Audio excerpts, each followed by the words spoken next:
Caribbean Girls Unite. I'm here with J. Anthony Robinson in our first installation of What He Thinks.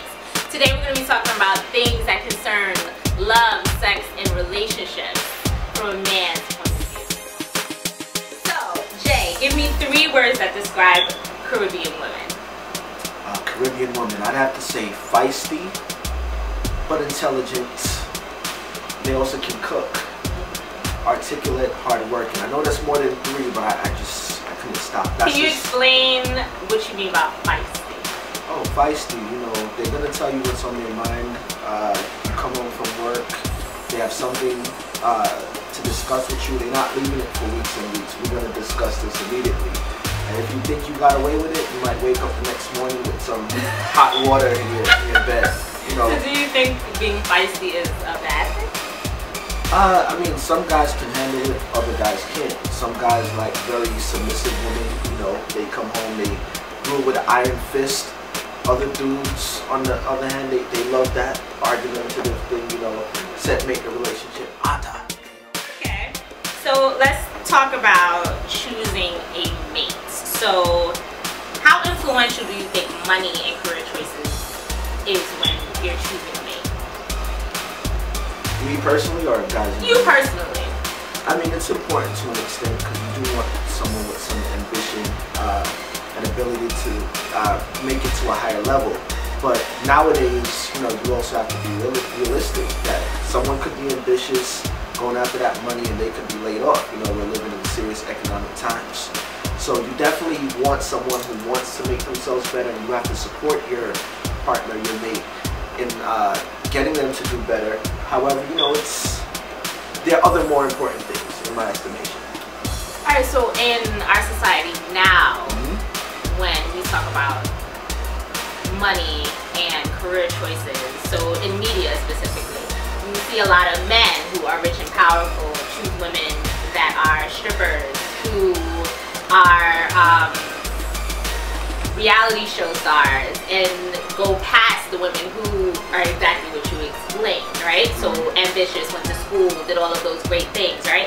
So why do you think men choose women with lower incomes, or women who are strippers, or women who aren't, I use this word lightly, but equal in stature? Well, think about it. You're a rich man, you're used to collecting trophies. So your woman will be one of them, you know, sad to say. Okay. I'm just saying, you know, you don't want to come home to that feistiness, any woman trying to dash hot water on you or anything like that. You want to come home, dinner is ready, or, you know, she's just a trophy wife to take out and show amongst your rich friends. So I think they do that sometimes. Just physical beauty, here's a trophy that I bought, that's it. They don't really want that ambition.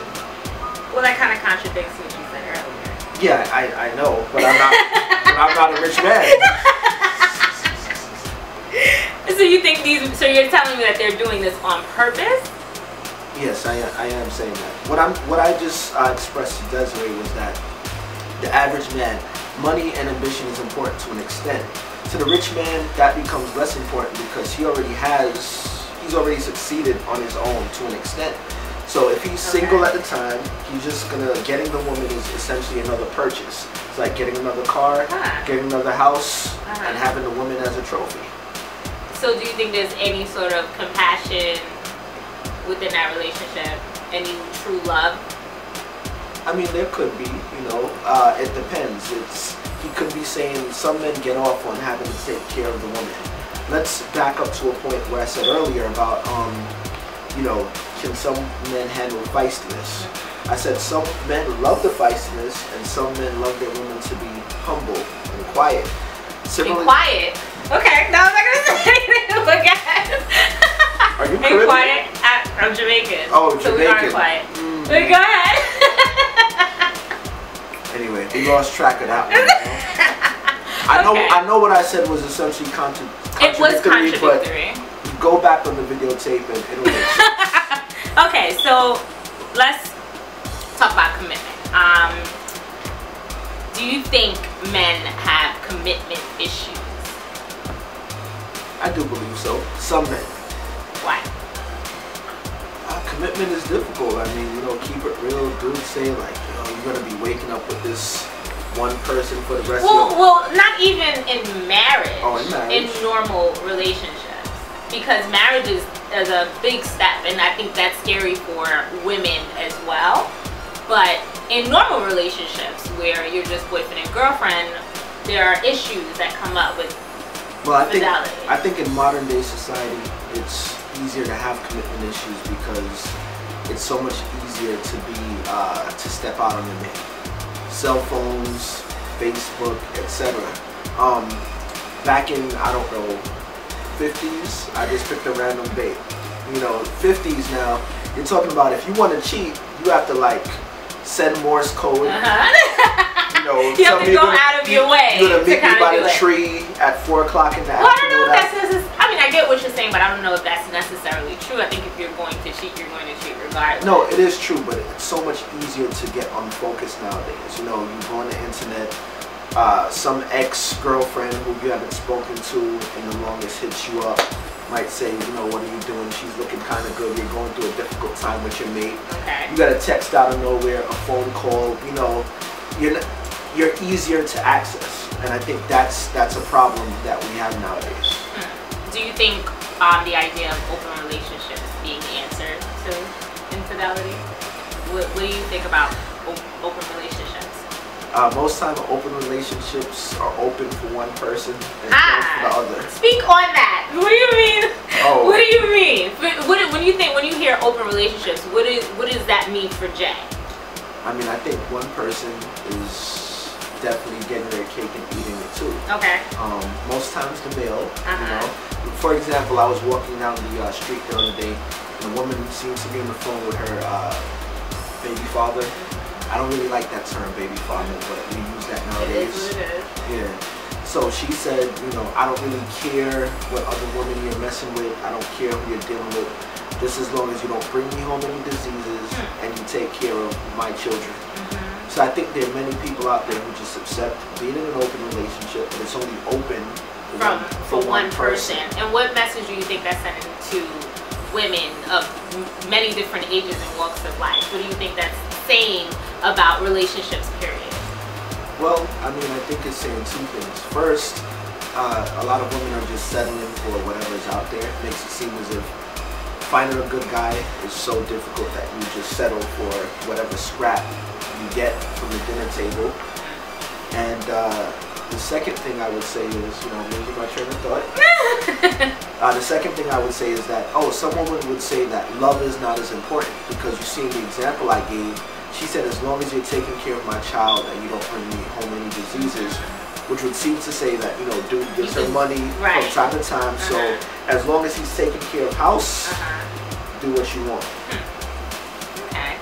And I mean, we see a lot of this in media as well. I keep going back to media because that's, like you said, like things, reality shows. You see that on Basketball Wives. I mean, I remember one episode specifically where Evelyn was just like, well, you know, you need to let me know what you're doing. You need to go get condoms and things like that. And it is giving the impression that going out on your partner, or at least the man going out, is acceptable. So in an open relationship now, because there are different types, there's different models of being in an open relationship. Right about that. What's your thought on the man, what the man may feel like if this woman was to step out in that open relationship? Most men can't handle that stuff, you know. They think they can handle it, like, oh, I'm good. But because the woman is giving him free reign, he's good for a time. But let that man find out that the woman is doing every Tom, Dick, and Harry around town. It's a whole different story. That open relationship is either going to be over or closed. That's it. Okay. So from this conversation, I'm hearing that men seem to like being, are having problems with commitment, right? So would you say that they would rather have friends with benefits or having one girl? It's funny. Because essentially when you think about an open relationship, right, he does have one girl, but then he has, you know, the other woman that he sleeps with, as opposed to friends with benefits where he doesn't have that one girl, but he's sleeping with, you know, his homies, but he's having sex with them. So what do you think men prefer? I think in the long run, men do prefer to be in a relationship. Actually, it's just that. So what's stopping? It's just that sexual pleasure or this thrill of having something new. Even society putting out there that the man who's the king of the castle is the man who sleeps with a lot of different girls. So there's this societal pressure to live up to that. Now, with regards to why the preference, as you get older, you start to realize that, okay, you're chilling with different girls, but you do want someone to come home to at the end of the night. You do want someone to cook you a meal when you're having a tough day at work. Okay. You want someone who you can bounce stuff off of. So you realize very quickly that, you turn the age like 30, like I did, and you realize you can't be in a club, doing all the things that you used to do. Well, okay. Not that I did that. Not that I did that. Okay. Little Dougie, you outgrow that stuff, and at that point you realize that life has stages, and that if all your friends are getting married, and you realize, man, I've spent my teens, 20s, and 30s messing around with different girls, you realize that wasn't really worth it. But married men cheat too. Married men do cheat.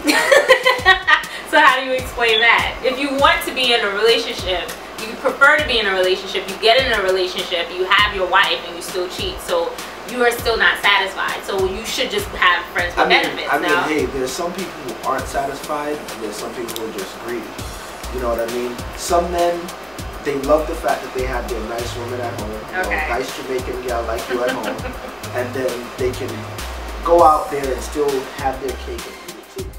So, there's certain men who believe in this theory of, having the number one woman at home, and, every other woman on the street is just there for their pleasure, but they still coming home to you, still providing, still taking care of you. And sometimes they'll treat you nice. You won't even know that, like, you won't even suspect or think about the other woman because... That he's cheating? Yeah, I mean, he's cheating so well, but he still finds time in his schedule to take you out on dates, long walks in the park. Okay, let me not get too should you? But what I'm saying is, like, should. So they prefer. You're saying overall that they prefer. They like the fact that there's some security and that there's always someone to come home to. But the cheating may be because of different things. I said some men are just greedy. Mm-hmm. Some men have been cheating all their lives. It's hard to break a habit. Mm-hmm. Some women have said, it's kind of a self-fulfilling prophecy. All men are dogs. They're gonna cheat. So some men just. So they just do it because they think that that's what women think about them anyway. Yeah, they do it, and if the woman is accepting it, it's that have your cake, eat it too. She's like, eat your cake. So what do you think the importance is in having a title? Being that it almost seems that it's inevitable that the man will cheat. Well, it's not inevitable because there are still good guys out there, like myself. Okay. 718 and the cameraman. 809. No, you're not. No, you're not. You thought I was. You don't cheat. You don't cheat. But what is the importance? Okay, I get that. What's the importance of having a title? Or is there any importance in having a title? Because I have been in situations, or I have friends who have been in situations where, the guy would be like, oh, what's in a title? We do all the things that boyfriend and girlfriends do. He's taking you out, he's spending money on you, you're having sex, but you aren't officially the girlfriend. So what's the importance in the title? So she's essentially a friend with a benefit? With friends with benefits. Alright, I mean... Well, what's the importance? Because girls want to be the girlfriend. Some girls, because there are girls out there who say that they would prefer that relationship, but that's a whole other thing. But what do you think? Alright, let me give this example. If I come to your crib, excuse me, if I come to your house and you serve me a 5-course meal the first day over there, right? And then I go to my friend's house next and he or she has another meal to serve me. Would you want to eat that meal, or would you say you're full? You're full. Okay, so similarly, friends with benefits. If you're already giving me sex, already going on dates, already sleeping over, cooking for me, saying you miss me, you haven't made me wait for anything, you haven't shown me that this friends with benefits situation is going to be different from a relationship, I'm already full. There's nothing new to eat in the new with this title. So therefore, You've given me a full meal, the 5-course meal with everything on it. What else do I need? That's a good analogy. That's a good analogy. Okay. So, okay, the conclusion is that women need to make men wait for something. If you're giving it up on the first date, do this, you know, excuse my French, she said keep it real, hitting it from the back, doing what you know, doing what he needs to do, then okay, like what's, you know, you're already bringing him meals to his job, you know, I don't, there's no difference. So you always have to hold out. Women always have to make men feel that there is a possibility that he's going to lose you, that he has to do something more. Once he feels that way, he's going to say, you know what, I'm going to make you my girlfriend. And the importance of the title is that it gives women and the men security as to what they are and where they're going. Okay. Well, I was just saying, like, so then if women, so you're essentially saying that women who are in the friends with benefits sort of relationship should not expect to be a girlfriend. I mean, not really. I mean, a dude might wake up one day and be like, I really, you know, love this woman and I want to be with her. But as I said, if you've already given him everything he needs, he's going to fight against that title. Okay. Well, that was part 1 of what he thinks. Check back in next week for part 2, again, More with fire. Jay Anthony Robinson. We'll see you next week.